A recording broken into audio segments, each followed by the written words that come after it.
Khairatabad MLA Danam Nagender అసెంబ్లీలో సంచలన వ్యాఖ్యలు చేశారు. తనకు సలహాలు ఇవ్వాల్సిన అవసరం లేదని, తాను సీనియర్ ఎమ్మెల్యేని అంటూ చెప్పుకొచ్చారు. తాను గతంలో మంత్రిగా పనిచేశానని, ఎవరూ సలహాలు తనకు అవసరం లేదని అన్నారు. ఈ సందర్భంగా అధికారుల తీరుపై ఆయన తీవ్ర విమర్శలు చేశారు. మంత్రులు, ఎమ్మెల్యేలు ఫోన్ చేస్తే పట్టించుకొని అధికారులు సోషల్ మీడియాకు భయపడుతున్నారు అంటూ అసెంబ్లీ సాక్షిగా సంచలన వ్యాఖ్యలు చేశారు. దానం ఏం మాట్లాడారో మీరే చూడండి. అప్లై నో రిప్లై అన్నట్టుగా ఉంది. కాబట్టి కొన్ని చెప్పాల్సిన అవసరం ఉంది. నాకు సంబంధించి నా క్యాంప్ ఆఫీస్ గురించి గత 15 నెలల నుంచి రిక్వెస్ట్ చేస్తూ ఉన్నాను. ఆశ్చర్యంగా ఏంటంటే, మేము అడిగిన క్యాంప్ ఆఫీస్ గురించి రెవెన్యూ డిపార్ట్మెంట్ దగ్గర సమాచారం ఉండదు, జిహెచ్ఎంసీ దగ్గర సమాచారం ఉండదు. మా నియోజకవర్గంలో ఒక ఈద్గా గ్రౌండ్ ఉంది, రోడ్ నెంబర్ 10లో ఈద్గా గ్రౌండ్ ఉంది అధ్యక్ష. ఆ ఈద్గా గ్రౌండ్లో సిపిడిసిఎల్కి మన ఒక సబ్ స్టేషన్ గురించి ల్యాండ్ అలాట్మెంట్ ఇచ్చారు. అక్కడ ఇప్పుడు రంజాన్ నడుస్తుంది, ఈద్గా గ్రౌండ్ అది. దాని పక్కకు వేరే ప్రభుత్వ స్థలం ఉంది. ఆ స్థలంలో కొంచెం నాకు క్యాంప్ ఆఫీస్కు స్థలం ఇవ్వమంటే అది వాళ్ళు ఐడెంటిఫై చేయలేకపోయారు. సబ్ స్టేషన్కు నేను లోకల్ ఎమ్మెల్యే ఉంటే నా నాలెడ్జ్ లేకుండా నేను ప్రివిలేజ్ నోటీస్ ఇస్తే కూడా యాక్షన్ తీసుకుంటారో లేదో అని చెప్పి మీది చెప్తా ఉన్నాను. ఎందుకంటే ప్రివిలేజ్ మోషన్ ఇచ్చేటువంటి నాకు నా హక్కు ఉంది కాబట్టి, నా ఫండమెంటల్ రైట్ కాబట్టి నేను చెప్పొచ్చు. కానీ నా ప్రమేయం లేకుండా, నా యొక్క ప్రెజెన్స్ లేకుండా అక్కడ ఫౌండేషన్ వేశారు. నేను పోయి నా రెగ్యులర్ స్టైల్లో పలగొట్టాను పోయి. ఎందుకంటే ఇక నాకు వేరే ఆప్షన్ లేదు కదా సార్. ఆప్షన్ ఉన్నప్పుడు అంటే వేరే తీరు చెప్పొచ్చు. సో మరి మంత్రి గారు ఉన్నారు కాబట్టి, భట్టి గారు ఉన్నారు కన్సర్న్ మినిస్టర్ కాబట్టి వారి నోటీస్ తీసుకొస్తున్నారు అధ్యక్ష. ఇక తర్వాత చెప్తా ఉండు రాజుబాయి నువ్వు పట్టింది సార్. రెండోది అదే చెప్తున్నా, నోట్ అంటారు తర్వాత నోట్ అంటారు రిప్లై వస్తుంది. అబ్బాయి నువ్వు చూడలేదా సార్? ఇంకోటి, నేను రీసెంట్లీ ఒక గవర్నమెంట్ స్కూల్కి వెళ్ళాను అధ్యక్ష. వాళ్ళు ఏదో ఫంక్షన్ పెట్టుకుంటే పోతే అక్కడ ఉన్నటువంటి హెడ్ మాస్టరు, ప్రిన్సిపల్ వచ్చి నాకేం రిక్వెస్ట్ చేశారంటే, సార్ మాకు గుడ్లు మిడ్ డే మీల్లో వస్తుండే, ఇప్పుడు మొదలు ఇస్తుండ్రు సార్ అని చెప్పిండు. చిన్న పిల్లలు వచ్చి నేను రోజు ఎన్ని గుడ్లు అయితే 20 చెప్పు నేనే పంపిస్తా అని చెప్పిన. మరి ఆ పిల్లలకు మనం ఇవ్వాలి కదా అధ్యక్ష గుడ్లు, అది ఒకసారి ఆలోచించండి.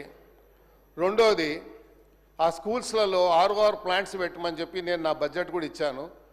మరి ఇప్పటిదాకా బడ్జెట్ నా ఏదైతే రెగ్యులర్గా వచ్చే బడ్జెట్లో ఇచ్చాను. కానీ ఒక ROR, ఒకటేమో ఎన్బిటి నగర్లో రౌండ్ టేబుల్ స్కూల్ ఉంది సార్, చాలా పెద్దది, సుమారు 2000 మంది విద్యార్థులు చదువుతారు. జూబ్లీహిల్స్లో అలాగే ఉంది, ఆడ కూడా ROR ప్లాంట్ అడిగాను, అవ్వలేదు. ఇంకోటి, ఇది చాలా ప్రధానమైనటువంటి సమస్య కాబట్టి ఇమీడియట్గా యాక్షన్ తీసుకోవాలి. నోట్ అనేది అది రెగ్యులర్ ప్రాక్టీస్ అధ్యక్ష. నోట్ అంటే మాకు తెలుసు, నేను కూడా మంత్రిగా పనిచేశాను. నోట్ చేసుకుంటామంటాం, బయటికి పోయిన తర్వాత అది డస్ట్బిన్లో వేస్తాం ఆ పేపర్ తీసుకుపోయి. ఇది రెగ్యులర్ ప్రాక్టీస్ కాబట్టి నేను చేశాను కాబట్టి చెప్తున్నా అధ్యక్ష. నేను వాళ్ళని ఎవరిని బ్లేమ్ చేస్తలేను. ఇప్పుడు నాకు ఎవరు చెప్పాల్సిన అవసరం లేదు, నాకు తెలుసు ఏం మాట్లాడాలో. అందరికంటే సీనియర్ ఎమ్మెల్యే నేను సార్. ఇంకోటి, ఈడబ్ల్యూఎస్ కాలనీ, నేను మినిస్టర్ ఉన్నప్పుడు ఫౌండేషన్ వేసి కాలనీ కట్టించాను. ఆ ఈడబ్ల్యూఎస్ కాలనీలో ఒక వ్యక్తి వెంకటరెడ్డి అని 5-6 ఇండ్లు వాళ్ళకు కొంచెం డబ్బులు అప్పు కింద ఇచ్చి అన్ని ఇండ్లు లాక్కొని 6 ఫ్లోర్లు వేశారు. నేను complaint, zonal commissioner complaint with pictures, court ఆర్డర్తో సహా పంపించాను. ఈరోజు వచ్చే ముందు MRO గారికి, తహసీల్దార్ గారికి, అదేవిధంగా DC గారికి పంపించాను. యాక్షన్ తీసుకుంటలేరు. ఈడబ్ల్యూఎస్ కాలనీ అది, పర్మిషన్ ఎలా వచ్చింది? ఇక్కడ కిట్టుకు ఏంటంటే, మా దగ్గర ఉన్న టౌన్ ప్లానింగ్ ఏసీపీ చిన్న పేపర్స్ పెట్టుకున్నారు. మొన్న ముఖ్యమంత్రి గారు చెప్పారు వారి కన్సర్న్తో. అలాంటి వాళ్ళు ఏం చేస్తారు, వాడే సొంతగా స్క్రీన్ ప్రింటర్ దగ్గరకు పోయి పేపర్ తీసి ఇక్కడ ఇల్లీగల్గా కన్స్ట్రక్షన్ ఫోటో తీసి అది CCPకి ఒకటి, ACPకి ఒకటి పంపిస్తాడు. దీని మీద యాక్షన్ తీసుకుంటారు. మళ్ళీ వాడు కాంప్రమైజ్ అయిపోయి బిల్డింగ్ కట్టేస్తాడు. ఇది నడుస్తుంది కాబట్టి దయచేసి మీ సీరియస్ మ్యాటర్స్ ఇవి కాబట్టి ప్రభుత్వం తీసుకురావాలి బాధ్యత ఉంది కాబట్టి చెప్తా ఉన్నాను. మీరు అదే నోట్ చేసుకుంటారు, రెగ్యులర్గా చెప్తారు కాబట్టి అది మీ ఇష్టం, నేనేం దాన్ని చెప్పలేను. కాబట్టి ఇలాంటి ఎవరైతే సోషల్ మీడియాని మిస్యూజ్ చేసుకొని ఇలాగా అందరినీ బ్లాక్మెయిల్ చేస్తూ ఉన్నారు, ఇది చాలా హైదరాబాద్ సిటీలో చాలా పెద్ద ఎత్తున నడుస్తుంది. బిల్డర్స్ని చేస్తున్నారు, అట్ ద సేమ్ టైం డిపార్ట్మెంట్లో ఉన్నటువంటి GHMC అధికారులు అయితే వణికిపోతారు వాళ్ళతో. ఎమ్మెల్యే ఫోన్ చేసినా మినిస్టర్ ఫోన్ చేసినా భయపడడు, కానీ ఆ సోషల్ మీడియా వాడు ఒక ఫోన్ చేస్తే మాత్రం సార్ నేను యాక్షన్ తీసుకుంటా అంటాడు, ఇద్దరు కూర్చొని లావాదేవీ జరిగిపోతుంది. సో ఇవన్నీ జరుగుతున్నాయి కాబట్టి క్యాంప్ ఆఫీస్ విషయంలో సీరియస్గా తీసుకోండి. తర్వాత ఈ ఈడబ్ల్యూఎస్ కాలనీ ఏదైతే ఇల్లీగల్గా కట్టాడో అది ఇమ్మీడియట్గా డెమాలిష్ చేయాలి. ఎందుకంటే పబ్లిక్ అంతా వచ్చి నా మీద పడతా ఉన్నారు.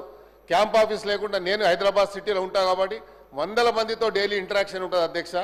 వాళ్ళని కూర్చోబెట్టుకోవడానికి కూడా మనకు ఇబ్బంది అవుతుంది. కాబట్టి నా క్యాంప్ ఆఫీస్ గురించి కూడా దయచేసి మరి నోట్ చేసుకుంటారని చెప్తారు, కాబట్టి మీరు ఒక డైరెక్షన్ ఇవ్వండి. Thank you. Please subscribe to the channel and download the Politicos app from the links in the description.